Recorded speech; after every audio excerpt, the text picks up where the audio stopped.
Oi, gente. Hoje no programa Sala de Professor faremos uma visita ao mundo dos pequenos seres vivos. Acompanharemos bem de perto o trabalho do fotógrafo Juarez Silva, que aliando técnica e sensibilidade nos ensina os caminhos da macrofotografia, que é o título desse documentário da série O Mundo da Fotografia. Em plena Serra da Cantareira, nas proximidades da conturbada cidade de São Paulo, nós vamos nos sentir como desbravadores, artistas cientistas daquelas expedições dos séculos XVIII e XIX. Nos detalhes de cada animal, a arte e técnica fotográfica se aliam à matemática, às ciências naturais e suas linguagens, motivo mais do que suficiente para contarmos hoje com 3 colaboradores dessa área em nosso estúdio. O cientista, artista e professor de física, Renato Casimiro. Tudo bom, Renato? Tudo bem, Valmir? Seja bem-vindo. O artista cientista, para fazer uma mudança, né? E professor de matemática, Lílio Alonso Pauliello. Tudo bom, Lílio? Tudo bem. Seja bem-vindo também. E o historiador natural e professor de biologia, Nelson Leite Maciel. Tudo bom, Leléu? Tudo bem, Palmeiras. Mais conhecido como Leléu, né? Gente, esse material é muito bonito, sem sombra de dúvida, material conciso, serve para trabalhar em sala de aula, mas em física. Rápidas palavras para o professor olhar e gravar o material. Vamos trabalhar com a máquina fotográfica, tanto a ótica como a digital. E aí vamos analisar dados de fotografia. Legal, muito bom. Em matemática, Lílio? Relações matemáticas vão estar no vídeo. Macro, micro, vamos entender melhor o que é isso. Eu peço que cada um observe um pouco o olhar do fotógrafo, que é o olhar do geômetra. E será que o olhar do geômetra ajuda alguma coisa na biologia? Será que esse vídeo tem alguma coisa a ver com biologia, Leléu? O vídeo é muito instigante, é muito estimulante para desenvolver e treinar algumas habilidades e competências que vão facilitar muito o aprendizado dos alunos. Mas não é só nas disciplinas, não. O nosso trabalho interdisciplinar de hoje, olha, tá daqui. Ou seria daqui. Grave o material porque daqui a pouquinho nós estamos de volta na nossa sala de professor. Há muitas controvérsias entre os fotógrafos sobre o que seria de fato a fotografia macro. Bom, a fotografia macro, ela pode ter a razão de 1 por 1, onde ela preenche o tamanho completo do fotograma, mas também na razão de meio ou 1/4.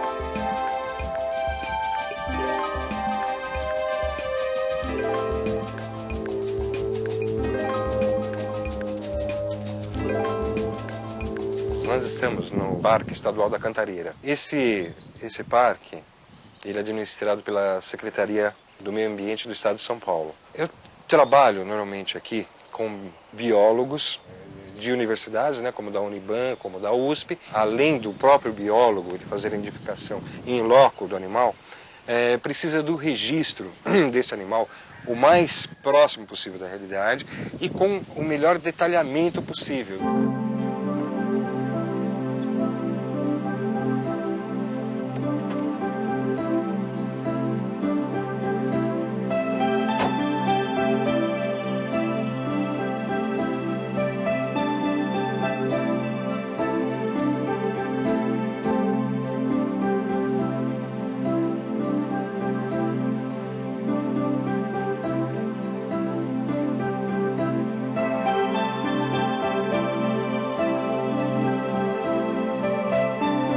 Normalmente quando eu venho para a mata, sempre eu venho em busca de alguma coisa. Quero fotografar o melhor fungo, o melhor inseto, a borboleta mais bonita.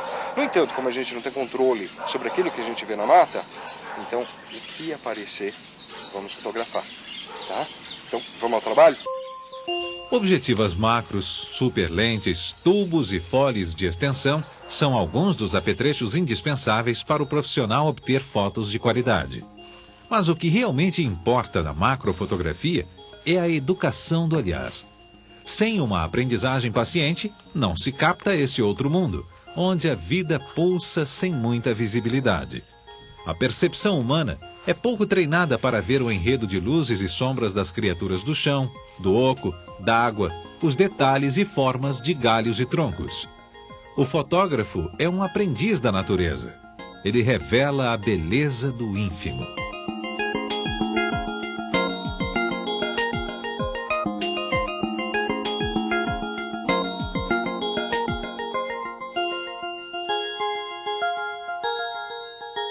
pode acontecer de, por exemplo, você andar, quilômetros e não achar nada. Como pode acontecer de você dar simplesmente alguns passos e pronto, alguma coisa que aparece. A macro é muito interessante porque você tem objetos muito pequenos que normalmente passam desapercebidos, só que é um outro mundo, é um mundo incrível, um mundo diferente. Você vê uma coisa muito pequena, mas com vida.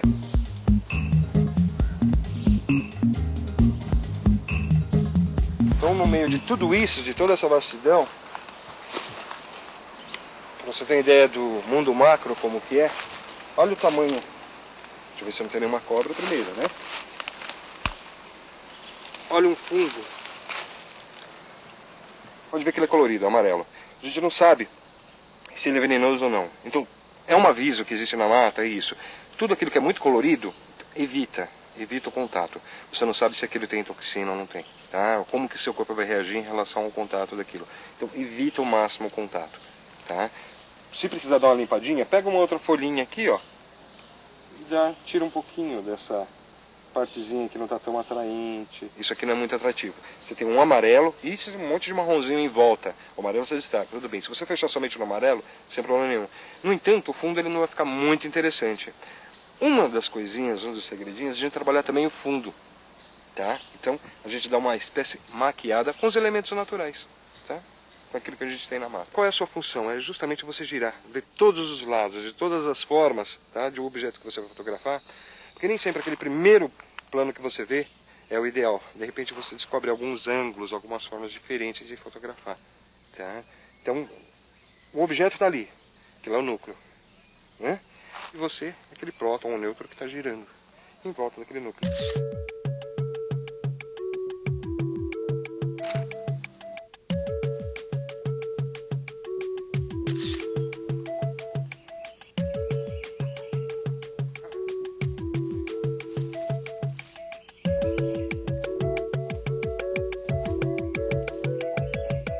Detalhe legal de design, ó. Fechar, fica uma coisa meio surrealista até, né? Quando você fecha somente nesse detalhezinho aqui, de forma macro, né? Quem olha fala, que é isso? É uma coisa completamente diferente. E um detalhe interessante também é a coloração dela, avermelhado, chama bastante atenção. Então existe, por exemplo, o filtro close-up, que muita gente utiliza porque é uma forma mais fácil de você conseguir fazer fotografia macro. Você simplesmente coloca um filtro na frente da lente, né, e com isso você consegue uma aproximação maior do objeto, do assunto. Eu particularmente evito o uso, eu uso mais um tubo de extensão, né? Com tubo de extensão, que eu vou mostrar depois para vocês direitinho, você simplesmente alonga a sua lente, vai dar mais aproximação, mas no entanto você não está alterando a qualidade da sua lente. Um detalhe interessante em termos de tele é o seguinte, essas lentes tele, elas tendem a deixar os objetos mais chapados, mais próximos, tá?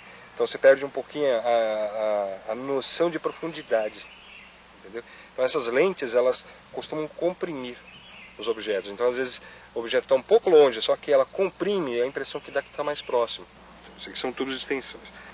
Ele não tem nada, tá vendo? Não tem nada aqui dentro, não tem nenhum elemento. Então o que ele está fazendo? Ele está extensionando a lente. Ela está colocando a lente um pouco mais à frente, consequentemente, ela está trazendo os objetos mais próximos, tá? Então, ela me dá a possibilidade de eu ficar mais próximo do objeto. A partir do momento que eu estou extensionando, ou seja, eu estou colocando mais um elemento aqui, esse elemento vazado, eu estou distanciando a lente em relação ao filme. Consequentemente, vai haver perda de luz, tá? Como vai haver a perda de luz, eu preciso compensar de alguma outra forma, ou seja, dando uma exposição mais prolongada, um tempo maior de exposição. Eu vou usar uma lente, que é uma 80-200 zoom. Antes da invenção da fotografia, os desenhistas eram figuras importantíssimas das expedições científicas. Pesquisar, colher, desenhar e estudar eram verbos indissociáveis da botânica e da zoologia. Hoje, esse papel é realizado por fotógrafos e cinegrafistas com equipamentos de grande rigor. Tecnologia de ponta. No mundo moderno, são esses os profissionais que dão continuidade à tradição de registro da natureza. Arte fotográfica e ciência caminham juntas no estudo e desenvolvimento da fauna e flora do planeta. O mundo macro é de fato uma coisa fascinante. Ele surgiu a partir de frustrações. Muitas vezes você vê determinados bichinhos, por exemplo, na natureza, como borboleta, uma lagarta, um inseto pequeno, e você quer registrar aquilo em filme. E você vai lá e fotografa. Quando você vai pegar o resultado, você não vê quase nada ali. Você começa a ver um mundo diferente. Cores inusitadas, cores completamente diferentes, formas diferentes, textura diferente. Às vezes você encontra bichinhos ou situações ou coisinhas no próprio jardim. Tá? Coisas interessantes, coisas que às vezes até passam desapercebido. Então você começa a olhar o mundo de maneira diferente. Você vê o quão importante esses elementos pequenos para montar tudo isso, para fazer parte de tudo isso que a gente vê, de todo esse mundão. A partir dessa necessidade de vir, de querer um resultado melhor em relação àqueles bichinhos, ou aqueles fungos, ou animais muito pequenos, eu comecei a trabalhar com essa linha de macro, adquirir filtros para conseguir uma aproximação melhor, fotografando flores, fotografando insetos, quando dava para fotografá-los, óbvio, né, que eles fugiam bastante. Eu comecei a me especializar muito mais nessa área e aprender a trabalhar dentro do mato, a garimpar para tentar encontrar diversos animaizinhos, diversos bichinhos, fungos, e associado a experiências anteriores que eu tinha em fotografia, sem deixar de lado o aspecto de design fotográfico, do objeto, tentar compô-lo para deixar de uma forma mais interessante.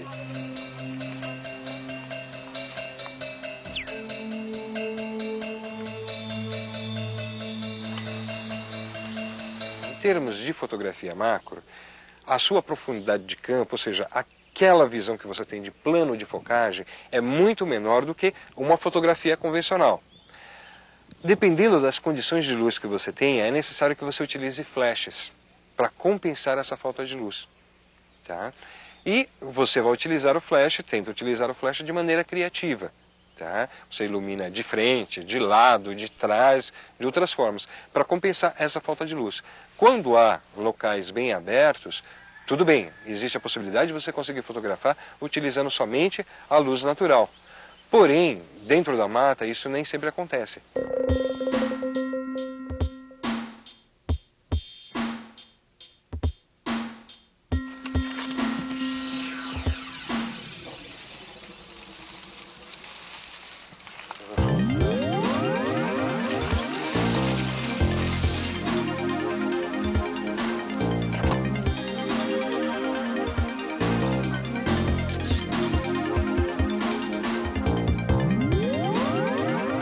A diferença entre macro e close-up é um liame muito pequeno, é uma diferença muito pequena.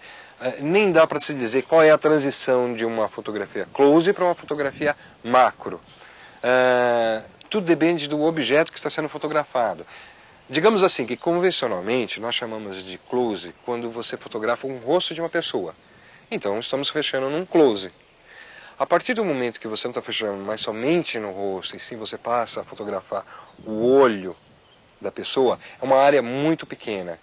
Você, obviamente, vai precisar ou de lentes, ou de filtros, ou tubos de extensão, para que você consiga preencher o quadro somente com o olho da pessoa. Você começa a chegar numa fotografia macro. A fotografia macro, ela pode ser utilizada em diversos meios, em diversas formas, mas dentro de um aspecto profissional, é utilizado muito em trabalhos científicos.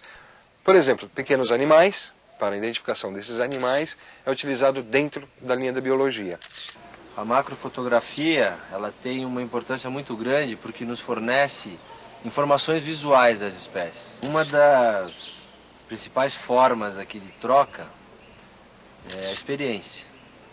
Então ele nos fornece muitos dados sobre como captar imagens, que para nós é muito importante. Nós conhecemos os animais, conhecemos as árvores, mas muitas vezes pecamos no registro dessas imagens.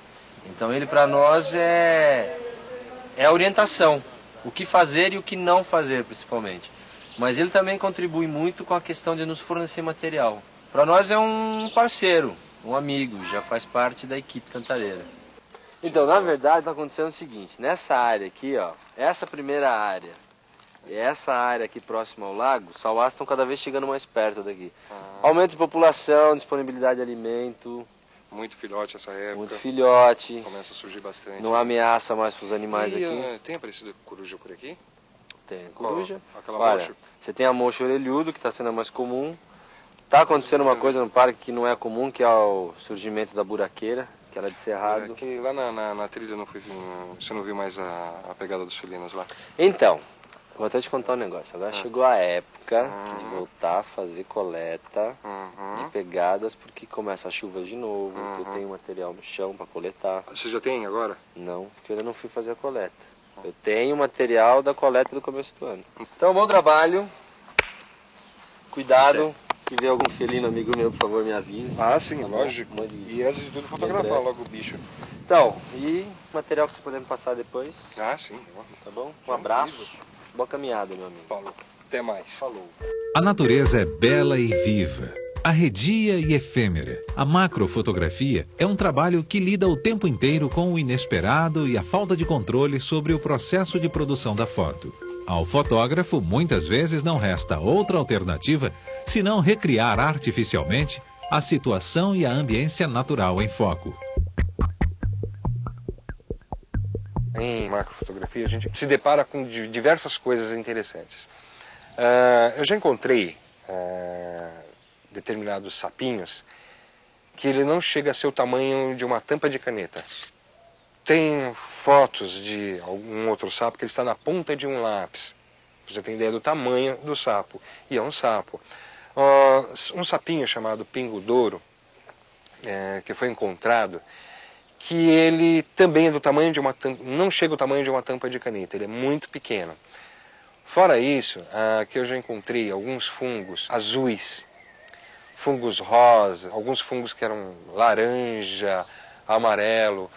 Um detalhe interessante, quando você está fotografando esses pequenos insetos, dentro desse mundo macro, quando você encontra algo que, na sua opinião, vale realmente a pena você fotografar e fazer diversas fotos daquilo, eu uso tanto os tubos de extensões, quanto a lente macro, quanto a lente zoom que tem a macro, justamente para que eu tenha diversas opções. E depois, num resultado final, que é o resultado bidimensional, que na fotografia nós vamos ter somente um resultado bidimensional, qual que mais agrada? Pode ser que somente uma, ou 4, 5, 6. Então, utilizo todas as técnicas possíveis para que eu possa ter resultados diferentes de um mesmo objeto fotografado.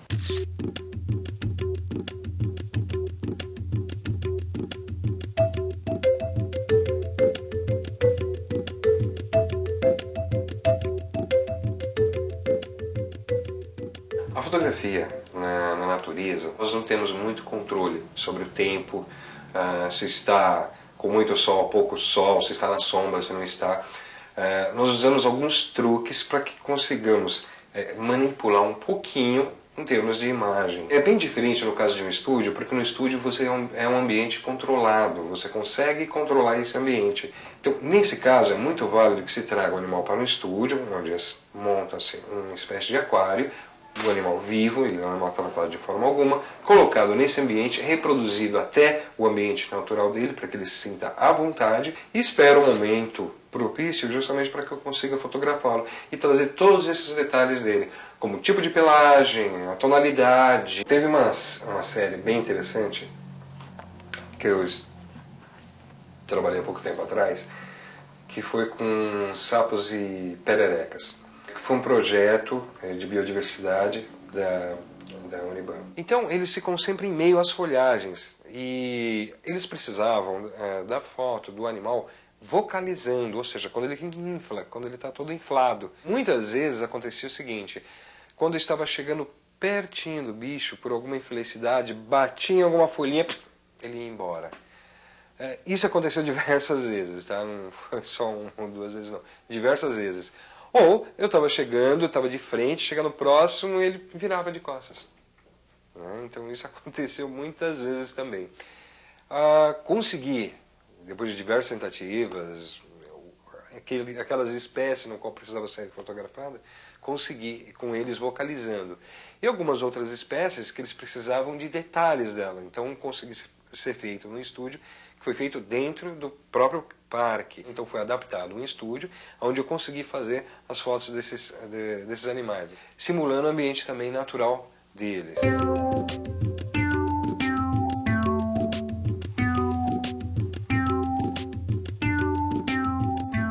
Se você parar e olhar na sua casa uma série de itenzinhos, uma série de coisinhas que são pequenas e que você gostaria de registrá-la, mas num tamanho real, num tamanho maior, você vai encontrar uma infinidade de coisas.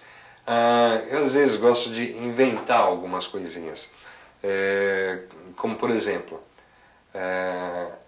somente a gota de água voltando de um copo. Se você tentar fazer com uma lente comum, você não vai conseguir essa magnificência que você precisa. É aí onde você entra com a lente macro, porque o tamanho desse retorno de água é muito pequeno. Além disso, fiz de alguns morangos, que eu até manipulei também esses morangos. Eu transformei tudo em prateado e deixei somente um morango in natura, e o restante tudo prateado. Uma invenção um pouco, digamos, além daquilo que seria natural, uma visão quase que surrealista.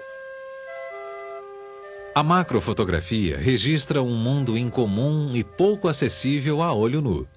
A obra de Juarez Silva é uma contribuição inestimável para o estudo e o conhecimento dos belos e pequenos organismos vivos ocultos na natureza. Seu trabalho contribui para a preservação da fauna e flora, que poucos vemos, mas muito importa à vida.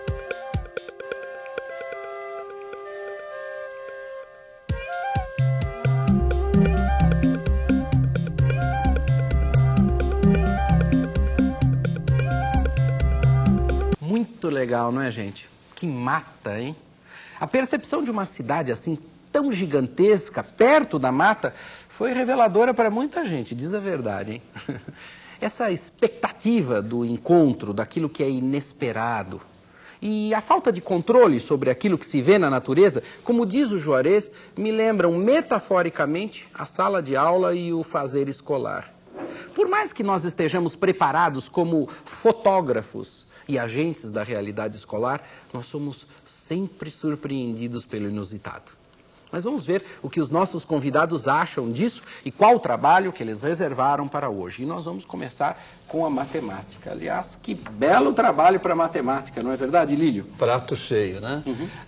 Eu acho que, em primeiro lugar, ele tem dois tipos de abordagem. Se eu quiser uma abordagem direta a partir da matemática, é um trabalho que iniciaria aquela época do ano que você dá geometria. Né? A geometria, aquele bicho papão, poderia ser muito mais tranquilo se você fosse com o olhar do fotógrafo, que é a essência do olhar do geômetra. Observar o mundo, medir, achar suas regularidades, achar os seus padrões. E foi por aí que a gente começou a analisar esse vídeo e a perceber quais seriam as possibilidades dele na sala de aula. Uhum. Em termos de matemática, eu diria que você começa a discutir com seus alunos um vocabulário próprio dessa disciplina. Então aparece lá lados, formas, ângulos, planos de fotografia, contorno e um trabalho inicial muito interessante que o fotógrafo mostra a proporção 1 para 1, 1 para 2, uhum. etc. Né? Então por aí você vai. Mas a gente quis mais, a gente quis pegar o padrão como ponto de partida e de chegada dessa utilização desse vídeo. Você falou agora há pouco em falta de controle, né? Falta de controle sobre a natureza. Sim. Então nós estamos querendo controlar um pouco essa natureza tão bonita, seja da Serra da Cantareira, ou seja do jardim do vaso que está lá na nossa escola, uhum. Tá? A gente vai detalhando a proposta ao longo do caminho. Claro, mas começa pela matemática. Aliás, enquanto você estava falando disso, eu estava lembrando que na física o desenvolvimento, né, de grande parte da ótica também se deu por conta das pinturas dos naturalistas e também por conta dos daguerreótipos, das primeiras fotografias. É mais ou menos por aí o trabalho, Renato? Né? Valmir, olha só. fotografia, escrever com a luz. Coisa bonita isso, né? Bonito. Então a gente vai aproveitar tudo da fotografia, da parte técnica. Se fosse só físico o trabalho, trabalhar com lentes, equações de Gauss, relação de aumento, que é importante. Para a macrofotografia também é muito importante a relação de aumento. Sim. Então, o que a gente vai pensar em fazer? Vamos conhecer um pouco dos instrumentos que nós vamos trabalhar. Então, se eu tiver uma máquina fotográfica, eu levo para o colégio, eu vou ver que tipo de lente que ela é formada, como eu coloco o filme. Os filmes têm diferentes asas, né? Tem diferentes posições que eu posso colocar, né? Número de fotos, tem tudo isso a ver. Então, por exemplo, já vamos começar a mexer um pouco, manipular um pouco com a fotografia. Esse aqui é um negativo, podemos pegar com a régua e vamos ver que ele tem mais ou menos 35 milímetros, que é essa relação com as máquinas fotográficas comuns, 35 milímetros. E dessa informação, vamos fazer então um trabalho legal com macrofotografia. Por quê? Porque a relação tem que ser de 1 para 1, de 1 para 2, de 1 para 1 quarto nesse caso, né? E dessa proporção entre objeto, distância que eu tiro a foto e resultado depois no fotograma, é que cria-se a macrofotografia, que é o objetivo desse trabalho interdisciplinar. Legal. E o objetivo, ou o objeto do trabalho, pelo que eu estou entendendo, vai ser a biologia. É isso, Leléo? E é muito importante que a gente consiga estimular o aluno ao trabalho, né? E o vídeo é um grande estimulador, principalmente para tratar questões de taxonomia vegetal, taxonomia de organismos, animais, né? Que é uma coisa meio chata para o aluno, mas a partir do vídeo a gente pode incutir a necessidade desses conhecimentos. Também, por outro lado, a ecologia, o estudo do ambiente, dos fatores abióticos e dos fatores bióticos, torna a biologia uma área do conhecimento que poderia facilitar o trabalho do fotógrafo. Ele não precisaria gastar tantos filmes, como a gente viu no vídeo, né? Sem saber o que ele vai fotografar lá. O biólogo poderia dar uma contribuição muito grande. E foi pensando justamente na contribuição de cada área do conhecimento que a gente desenvolveu a nossa proposta. Fazer um estudo interdisciplinar, não fundamentado no conteúdo programático, mas sim no como fazer, né? Nas habilidades, nos procedimentos que ele utiliza. Então, assim, acho que a primeira coisa legal é ver que ele foi um profissional que foi sozinho a campo, né? Esse trabalho vai ser muito melhor realizado e realizado de uma forma mais interessante e talvez mais facilitada se a gente fizer uma equipe interdisciplinar. Só que essa equipe, para começar a utilizar aí o raciocínio lógico-matemático, tem que ter um padrão, tá? Eu vou querer lá o quê? Uma pessoa que seja o bamba na arte da fotografia. Talvez entre meus alunos eu não tenha o bamba, mas eu tenha um bom fotógrafo. Eu vou querer o equipamento muito próximo ao do Juarez? Eu não consigo. Então eu tenho uma máquina digital simples, eu tenho uma máquina não digital, aquela nossa velha amiga, que pode ser levada a campo. E vai ter um aluno que vai ser o responsável por ser fotógrafo. Olha, naquela turma eu não tenho nenhuma máquina disponível. O aluno que ia trazer quebrou, o pai precisou dela, enfim. Vamos ver quem é um bom desenhista. O Juarez fala que todo início desse processo de observação da natureza e registro daquilo que foi observado se deu a partir de grandes desenhistas, né?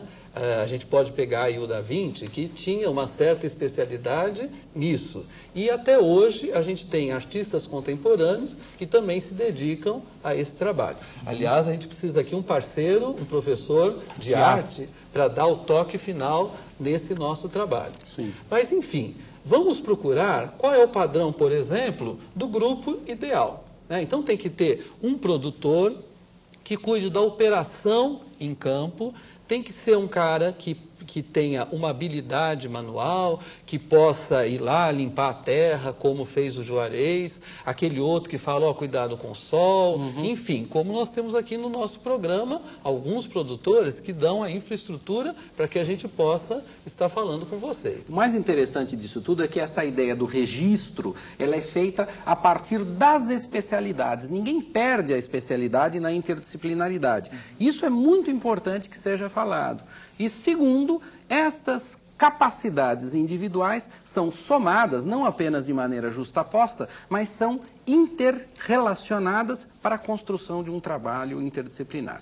Mas, se vocês pensam que isso daí é uma coisa simples, que nasce só de ver o vídeo assim, de nem ver o vídeo direito, vocês estão bastante enganados. Isso é resultado de um trabalho bastante grande, bastante criterioso, que é feito pela equipe antes de chegarmos aqui. Quando a gente chega aqui, o trabalho já andou bastante, praticamente já acabou. A gente só mostra o trabalho para vocês. Então agora nós vamos ver mais de perto o trabalho que esses professores começaram a desenvolver para chegar na proposta interdisciplinar. Vamos a ele. Do vídeo a gente tem que tirar, assim, essa situação de habilidades que o Nelson está falando aí, né? Quem desenha, Primeiro levantar quais são, aí depois ver quem gosta, quem acha que tem, né? Mas tem também essa análise final que vai depender muito das informações que ele traz a partir da biologia, da matemática e da física, né? E o produto final está muito mais no registro e na busca do padrão, vamos dizer, talvez o padrão perfeito para a macrofotografia. tentativas e erros, várias. Aqui a gente vai fazer tentativa e erro, mas a gente vai analisar o padrão que a gente acaba tendo a partir da tentativa e erro, né? Porque está fazendo o registro. Poxa, o que será macrofotografia? Deve ser um negócio grande. E realmente é grande, mas é uma fotografia das coisas pequenas, né? Então essa relação macro-micro ficou para mim como uma relação importante da matemática que eu nunca tinha pensado. E eu, analisando a parte da biologia, invariavelmente o biólogo gosta de ir a campo. Então eu já sugeri que a gente fizesse alguma atividade em campo. Então a gente estava aqui pensando umas coisas doidas, né? Na hora da gente avaliar, o professor vai montar junto com a classe quais seriam as condições do grupo ideal de trabalho. Quais são as diferentes áreas de conhecimento que podem contribuir para uma otimização de uma visita a campo, por exemplo. Me interessa bastante a análise de dados do ambiente, né? Então a umidade, a temperatura. O professor desenvolve junto com os alunos uma planilha que ele vai usar como padrão para fazer a avaliação de todos os grupos em campo com relação à participação, né? Atitudinal dos alunos, eles estão respeitando a natureza, eles estão participando mesmo daquele trabalho, trabalhando, eles estão respeitando os colegas, as características, etc. Quer dizer, então o professor quase que ele vai fazer uma macrofotografia do grupo em campo também. Tá vendo, gente? Vocês ficam pensando assim que, eles chegam lá, são seres iluminados, né? Que recebem a iluminação da sabedoria e criam o trabalho na hora. Não é nada disso, não. A gente vê o vídeo várias vezes, né? Se assusta, né? Às vezes toma um susto mesmo com as palavras, né? Macrofotografia. Eu me lembro que nessa reunião que apareceu agora, você olhou e falou assim, macrofotografia, né, Lídio? Como é que é essa história? Conta pra gente. Eu estava pensando, como a gente sempre usa o termo macro para coisas grandes, né? Falei, bom, então deve ser fotografia grande, né? E já fiquei pensando no tema quando recebi a fita e, de repente, ao assistir, me foi uma surpresa perceber que era para lidar com coisas pequenas. E a macrofotografia e o estudo da proporção faz isso. E, a partir de então, eu estou olhando o mundo como um bom geômetra a partir dessa perspectiva. Cheguei aqui no nosso estúdio, no cenário, tinha lá uma impressão digital imensa, né?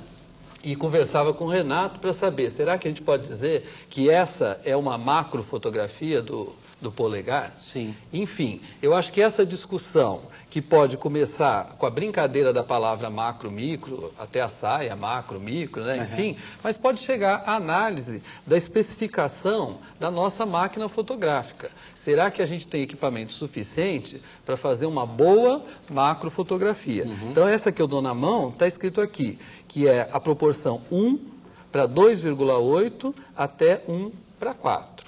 Então, os alunos vão trazer os equipamentos e vão começar a analisar aí se a gente tem o equipamento ideal ou não. Se não tiver, tem jeito, né? O Renato vai começar aí a mostrar o nosso jeito, né? Isso aí. Deixa eu só fazer uma pergunta. Esse equipamento vale qualquer? Pode ser um equipamento mais simples, uma máquina que usa filme convencional ou uma máquina que usa esses chipzinhos, etc. Qualquer equipamento? O fotógrafo mostrou, né, quais são as coisas ideais para esse trabalho. Mas são muito caras, né? É difícil de ser encontrado, não é qualquer um que tem esse material. Mas não é por isso que a gente não vai fazer o trabalho, né, Valmir? A gente vai usar o material que nós temos e tentar buscar um equilíbrio, uma equalização entre várias coisas importantes para essa fotografia sair do jeito melhor possível. A palavra-chave é equalização. Equalização, tá certo. Equalização e proporção, né? Escala, registro, né? Tudo isso está aparecendo com bastante frequência na fala de vocês. Mas enfim, e como é que o trabalho evolui? Então, primeira coisa, vamos passar o filme para os alunos assistirem. E logo em seguida, convidá-los a se organizar em grupos, mas obedecendo às habilidades e competências que um grupo precisa ter. Coisa que o Lili já falou no comecinho da fala dele, né? Vamos só revisar um pouquinho isso aí. Quais são essas Então, habilidades? por exemplo, a produção requer algumas habilidades. A pessoa tem que ser uma pessoa organizada e que coloca a mão na massa, né? O menino ou a menina que for lidar com isso vai ter que lidar com pequenos animaizinhos, né? Pequenos seres vivos, vai ter que talvez botar a mão na terra. Então isso é uma qualidade interessante para ser discutida no grupo. Aliás, é surpreendente como a gente, como professor, vê em todo momento em sala de aula, pessoas que em determinadas disciplinas ficam muito destacadas do trabalho e esse trabalho, a nossa preocupação principal é incluir pessoas com habilidades que não surgem no trabalho convencional de sala de aula. Não é isso? E fazer a equalização das necessidades do trabalho a o que eu tenho de material humano e equipamento na minha classe, né? Ou seja, a busca é pelo padrão ideal, mas a análise vai chegar ao padrão possível. Padrão ideal de fotografia. O padrão ideal para realizar alguma tarefa a princípio. E a tarefa de hoje é fazer um estudo de campo, né? E a ferramenta desse estudo de campo vai ser a macrofotografia. Certo. Tá? Nós precisamos, então, depois de equalizar o grupo, e isso já serve para uma primeira avaliação do grupo de professores, então verificar qual é o grupo que pensou melhor sobre a tarefa, né? Teve o bom matemático, teve o rapaz ou a menina responsável pelos aspectos biológicos, que a gente vai explicar daqui a pouco, teve aquele que se preocupou com as medições. Então, nós vamos começar a ter um padrão para a formação do grupo. E há um importante aspecto de negociação. Olha, eu tenho aqui 2 fotógrafos, né? Ou tenho 2 equipamentos. Vou trocar com outro grupo, ele vai ficar melhor e nós também vamos ficar melhores. Então, eu tenho uma parceria no próprio grupo e uma parceria na classe também. Certo, uma negociação. Exatamente. E essa negociação, ela passa pela busca de um registro. De um registro fotográfico de objetos, seres vivos, particularmente. E como que é feito isso daí, Renato? Então, isso é um projeto. Eu não posso pegar o meu grupo e sair pela rua aí tentando encontrar um organismo para ser fotografado. Eu tenho que me planejar bastante. Então, escolhi o lugar, combinei um horário com meus amigos e tal, e vamos, então, tirar a foto. Mas tirar foto assim a esmo, sem se preocupar com a qualidade do local, luz, umidade, referências que podem ser catalogadas e criar um banco de dados com essas referências. Mas talvez nós precisamos conversar com o professor de biologia para ver quais são os dados que eu posso me preparar para observar. Né? Então, acho que o Leléo pode trazer mais informação nessa questão. Existem determinadas condições ambientais nas quais a gente certamente pode encontrar o organismo, seja ele um animal ou um vegetal. Então, a gente pensou no trabalho em sala de aula, os grupos desenvolverem uma planilha com esses dados ambientais, com dados biológicos, que também pode ser utilizado como um instrumento de avaliação mais tarde pelo professor, se ela foi bem dimensionada. E antes que se vá a campo, é necessário que se faça uma padronização dessa planilha, até para que no final do trabalho possa ser comparável um grupo com o outro.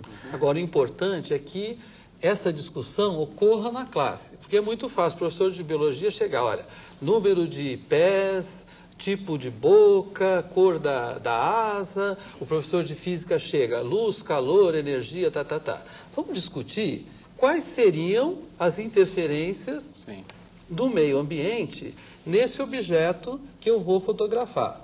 Foi falado aqui os aspectos biológicos, né? Também a gente teria que se preocupar nessa discussão com os aspectos físicos, né, Renato? Isso aí. Então, como é que você falaria isso? Olha, feito essa abordagem e tal, nós precisamos, lembrando que o objeto final é a fotografia. E nós temos um equipamento que nós não somos tão habilidosos com ele, nós somos fotógrafos profissionais. Então, no momento que nós escolhemos o objeto a ser fotografado, nós vamos criar algumas tentativas de erro até conseguir o melhor resultado.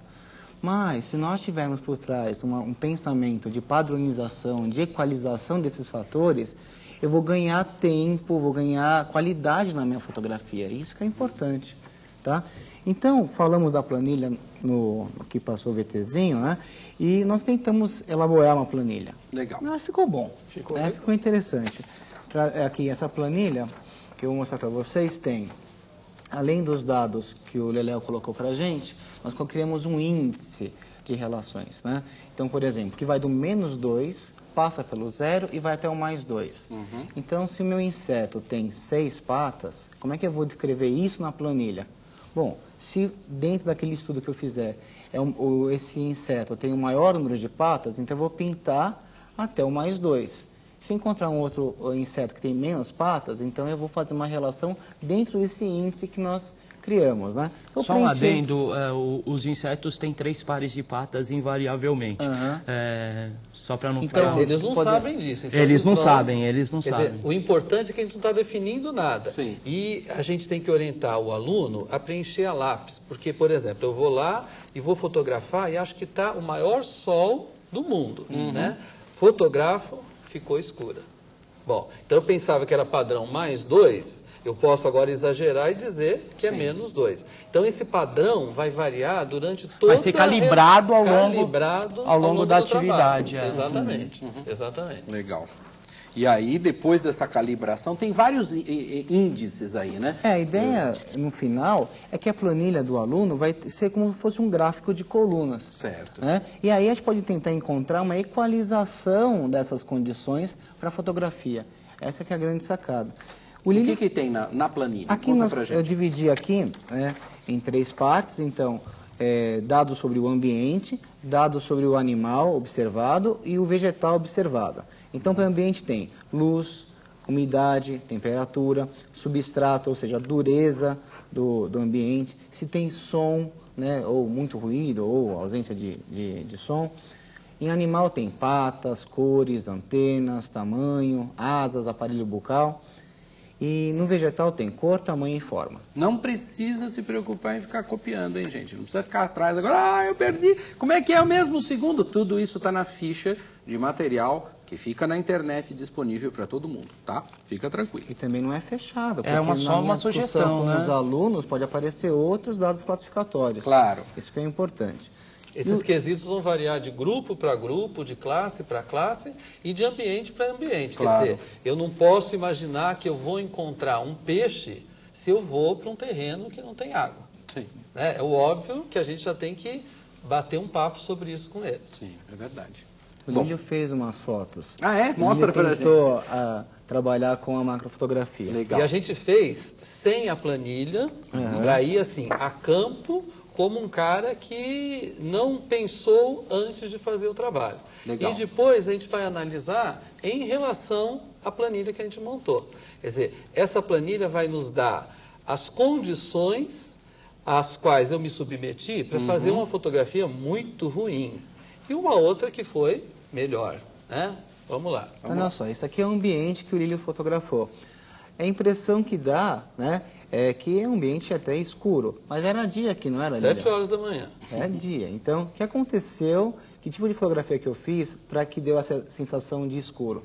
Talvez eu tenha usado muito flash para essa cena. Certo. Bom, então, macrofotografia, vamos ampliar o máximo possível. Olha o que aconteceu.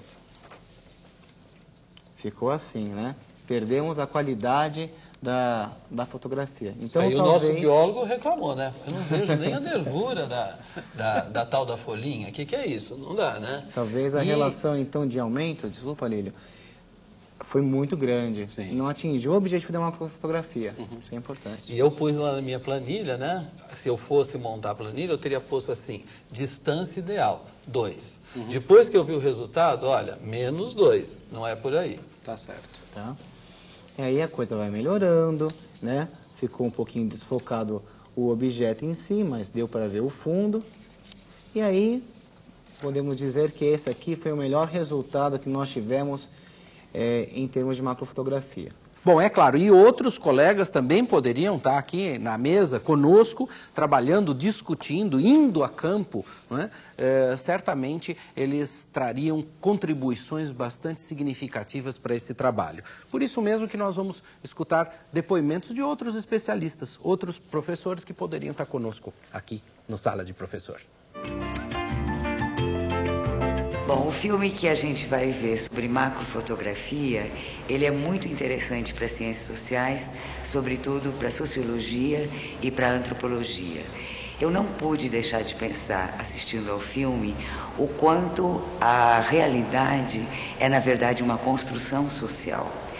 Muitas vezes a gente diz que a gente só consegue ter a percepção da realidade quando a gente tem palavras e nomes para denominar as coisas. E o que é que a gente vê no filme? Que, na verdade, coisas que a gente normalmente não veria porque não tem significado para nós, a fotografia começa a deslindar através da imagem. Dada essa imagem, se começa a nominar essas coisas e a partir daí a gente começa a ter um novo olhar sobre aquela mesma imagem. A gente poderia dizer que nesse filme se vê perfeitamente como hoje em dia a tecnologia pode fazer a ligação entre a palavra e a imagem, e entre a imagem e a palavra num ciclo que nunca se fecha. A primeira relação que me ocorre entre o vídeo sobre a macrofotografia e a disciplina de história é a escolha do objeto de estudo e a importância do registro para se pesquisar esse objeto. Então, durante o vídeo todo, se ressalta a importância de se registrar em detalhe um determinado ponto e, a partir daí, a seleção de dados e a possibilidade de se articular essas informações vão ser muito mais ricas do que você ter uma visão distante desse objeto. Uma coisa importante a lembrar, na história, quando se fazia apenas aquela história geral de grandes períodos, de grandes temporalidades, se perdia exatamente esse foco do objeto, né? O pequeno, o cotidiano, né? Essa mentalidade. Então, tem dois lados que são perigosos. Quando você foca muito um objeto, você corre o risco de perder o contexto e ver esse objeto sem estar inserido dentro do seu momento momento histórico. Mas, na medida que você foca também o olhar sobre um determinado objeto, um determinado ponto, você resgata uma riqueza muito maior. A história das mentalidades vai trabalhar isso, né? O historiador Ginsburg, ele consegue trabalhar uma mentalidade de uma época, de uma conjuntura, de um período, a partir de um estudo de um caso. Isso não é fácil de se fazer, há que se ter cuidado, mas você enriquece muito mais a pesquisa e você traz o ator à cena, né? Você dá nomes a quem faz aquela atuação e deixa de ser algo generalizado que você perde exatamente a questão do sujeito histórico. O registro é importantíssimo. Uma outra coisa que me ocorre é recuperar essa ideia de ciência no registro, né? Os artistas viajantes, quando começam a registrar essa terra que era desconhecida, o Brasil, eles vão sair de uma visão completamente, digamos, contaminada por um imaginário e cada vez mais eles vão se aproximando dessa visão científica, de registrar o mais próximo de uma realidade, né? O mais real possível. Isso acontece desde o descobrimento, no século XIX isso fica bastante forte e esses desenhistas são substituídos agora pela tecnologia da fotografia. Esses dois depoimentos vão bem ao encontro do nosso trabalho. Falam de registro, falam de olhares diferentes. Impressionante, né, gente?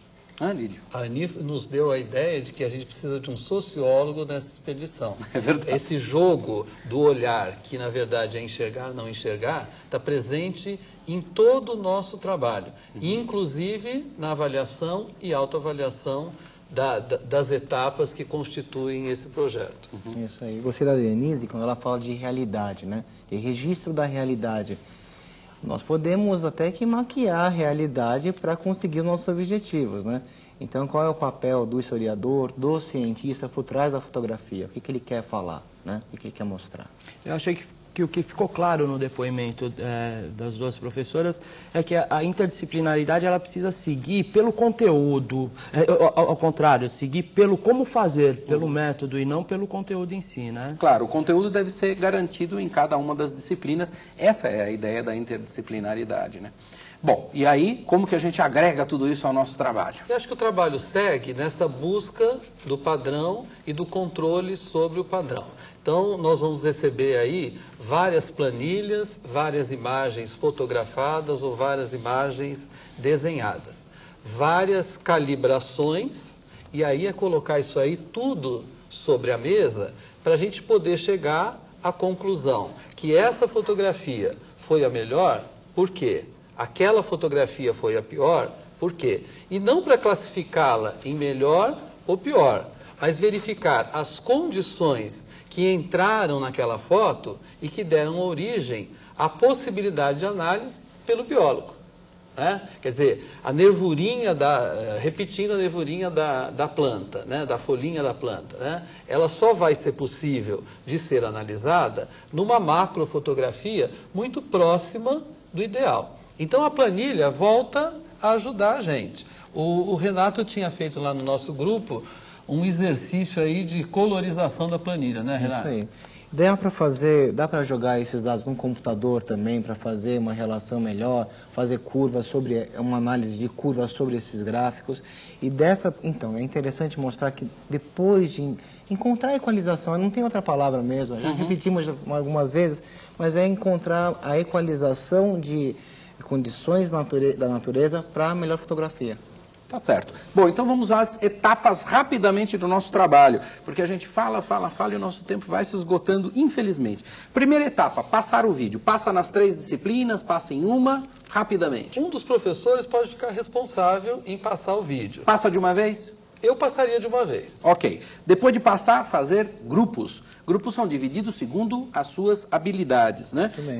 E essas habilidades são negociadas em cada um. Traz as máquinas fotográficas, começa a discutir já a planilha e o objetivo é fazer um padrão de observação, um padrão macrofotográfico. Analisar processos, medir, tudo isso faz parte desse padrão, dessa busca do padrão. Aí vem o projeto mesmo, planejamento, estudar o que vai nessa planilha, luz, umidade, temperatura, fatores físicos, alguns em natureza biológica e, ao mesmo tempo, fazer essa avaliação todo o tempo. A avaliação é feita nas 3 disciplinas concomitantemente? Nas 3 disciplinas concomitantemente e aí com quesitos próprios da natureza de cada uma das matérias. Claro. Né? E observando que o padrão ideal para a biologia foi aquela discussão dos aspectos que vão ser observados. A construção do padrão ideal para a física, como é que está esse ambiente? E a matemática está entrando nisso, e a sociologia aí está de mãos dadas, e até a história pelos registros que foram colocados, tanto na categorização pelo professor, que vai fazer um lindo exercício de avaliação, quanto na etapa final, que a gente não vai dar 0 ou 10 ou 5. A gente vai chegar a alguns padrões que foram importantes para esse primeiro estudo, para esse primeiro contato com a macrofotografia. Vai calibrando, vai equalizando até chegar no padrão, que não é o padrão perfeito. Daí a discussão sobre realidade, não realidade, transformação da realidade, e eu tenho certeza que esse vai ser um trabalho muito bom feito por todos vocês. Bom, gente, hoje o documentário e a proposta de trabalho dos professores convidados mostraram mais uma vez que educar o olhar requer paciência, exercício e amor pelo que se faz. O Sala de Professor é tudo isso, hein? Por isso nós contamos com vocês se inspirando nas propostas daqui para participarem ativamente das mudanças de realidade aí, nas suas macrofotografias da realidade do nosso país. Bom trabalho para todo mundo, muito obrigado pela presença de vocês hoje no Sala de Professor. Até breve. Tchau, tchau.